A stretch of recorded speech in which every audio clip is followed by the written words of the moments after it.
Hey guys, and welcome back to the channel. So the car is practically ready now. I'm just waiting on new tires and then I could get alignment done and then the car should be pretty much done. I just put in my new floor mats that I ordered from Rock Auto. I'll show you guys how those fit. They actually fit really nice and I'm really impressed with them. But today we're going to basically be putting on some insurance on the car and then we're just going to take it out for a cruise. Hoping that there's no engine check lights or any of that kind of stuff. It has been sitting a while, so I'm trying to run the gas dry so that I can fill it up with new gas. But let me show you guys the floor mats and then we're going to head right out. All right, guys, so these are the floor mats. I got a little bit dirty because, obviously I wear my shoes in here, but they are cut perfectly for it to fit. The rears as well and the passenger. These ones I'm actually really impressed for the price. They're made by, I guess, Endura, but I mean, they fit really good, way better than paying like $1,000 for some OEM ones, even if you could even find them. But these look really good.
All right, guys, we're back. It's another day. It was actually we got back pretty late yesterday from driving the car.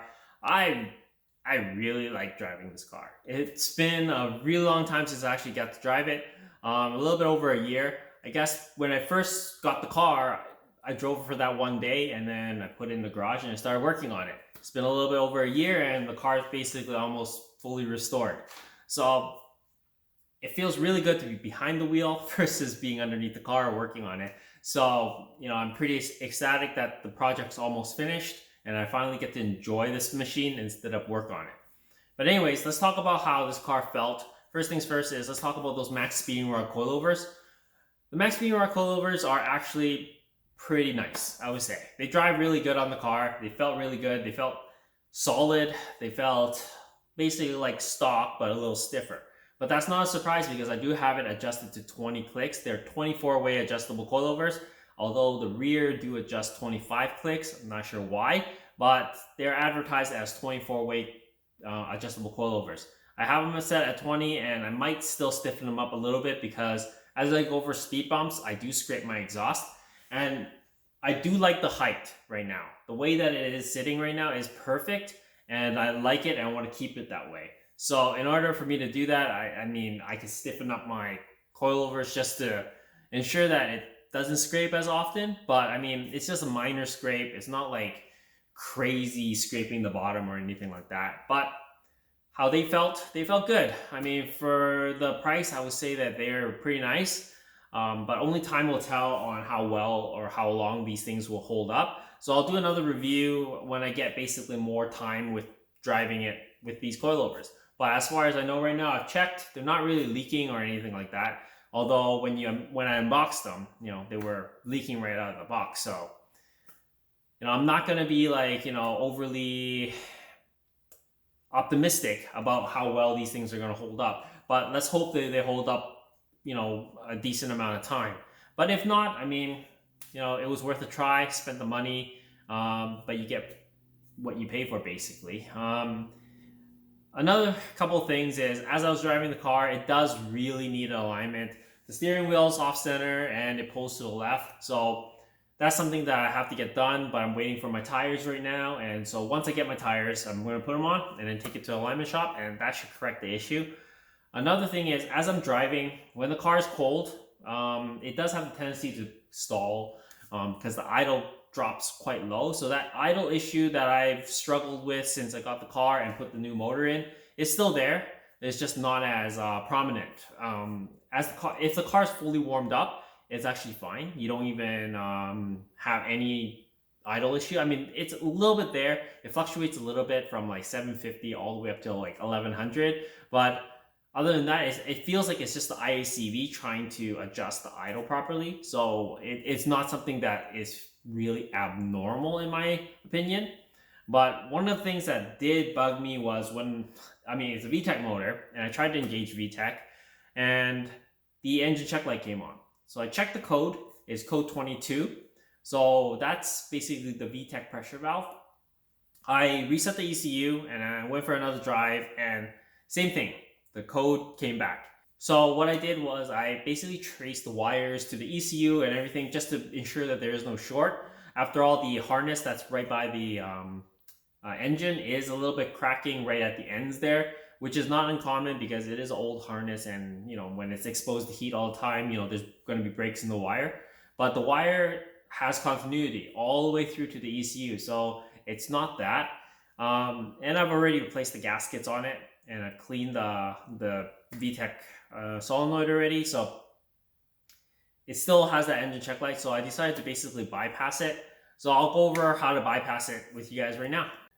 All right, guys. So code 22 is really this switch right here, which is your Vtec pressure valve. What happens when you engage in Vtec is that this pressure valve here detects the amount of oil pressure in the engine to determine that if it's safe to engage in Vtec or not. So it would send back a certain amount of voltage back to the ECU. I believe if you send it back 12 volts, it's saying, yeah, it's good. And then it sends another signal to the Vtec solenoid to engage in Vtec. So this all happens in a matter of seconds. But if this sends back anything less than, I believe, 12 volts, you'll get an engine check light, which disables your Vtec, and you can't, engage in Vtec. It's basically saying there's not enough oil pressure, don't engage in Vtec. Basically, it's a safety mechanism. So it is okay to bypass this because Vtec motors in Japan, the JDM motors, don't actually even have this switch. But I mean, there's a couple other ways to fix it if you guys are interested in fixing it. One of the most common things is you open up your Vtec solenoid and you clean the mesh inside and clean the whole Vtec solenoid. Ensure that everything is good and nothing's clogged. And replace all the gaskets, of course. If that still trips out, the next thing is you could replace the switch, right? But first things first is trace all the wires, make sure there isn't a trip in the wires. I did that. I traced all the wires. I know the gaskets in here are all new because I replaced them. So, I mean, the last resort is basically replacing this valve, which could be costly. I don't know how much it is, but I decided to bypass it. Before you decide to bypass it, I would highly recommend doing a oil pressure test. I didn't do it on this motor, so I'm just taking a risk here, but my Vtec does work now. Essentially, how you would bypass it is you would snip the wire going into this switch here. So it is crucial that you snip that wire. So once you snip the wire that's going here, not the ground wire, but I believe the blue wire or whatever. So you got to snip it, and you could either, one of two ways, connect it directly to this wire here, at the engine side, or you snip it, tape it up so that it's not connected to anything, and then you connect it on the ECU side, which is what I've done. The ECU side, you would connect basically pin A4, I believe, and D6. So you could do a jumper there and you have those two connected. And essentially it's the exact same as connecting the wire from here to this Vtec switch. So what that does essentially is that as soon as you hit the certain amount RPM and Vtec's about to engage, this sends a 12-volt signal. So when a 12-volt signal is sent to this, it sends a 12-volt signal to the same pin for this pressure switch, basically telling the ECU that there is good oil pressure and go ahead and engage in Vtec. So that's basically what the bypass does, but you have to snip it from here. Otherwise, that wire is going to be grounded or not, and you're going to short something. So that's basically how you would bypass it, and it does work. I've tested my Vtec several times already, and it does engage in Vtec and no engine check light. All right, guys, so that's basically it for this video.